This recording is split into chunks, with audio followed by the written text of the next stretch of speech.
तर नमस्कार मित्रांनो, या ठिकाणी गणित आहे. ए चा पगार हा बी पेक्षा 25% जास्त आहे, तर बी चा पगार हा ए पेक्षा किती टक्क्याने कमी असेल? अशा पद्धतीचं गणित आहे.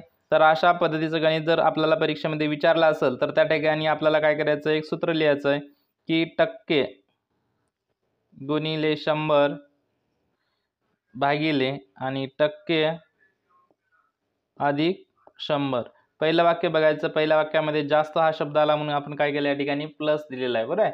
मग त्या ठिकाणी आपल्याला बघायचं टक्के किती आहेत, 25% म्हणलेलं आहे, म्हणजेच 25 गुणिले 100. त्यानंतर भागाकारामध्ये टक्के दिलेला आहे 25 आणि अधिक किती 100, म्हणजे काय होणार या ठिकाणी 2500, बरोबर आहे. आणि भागिले किती होणार 125 होणार. 25 एक 25, 25 दुने 250 आणि 0 जशाला तसा, म्हणजे किती होणार 20%. कितीने जास्त मिळेल तर 20%, काय होणार त्याला जास्त पगार मिळणार आहे.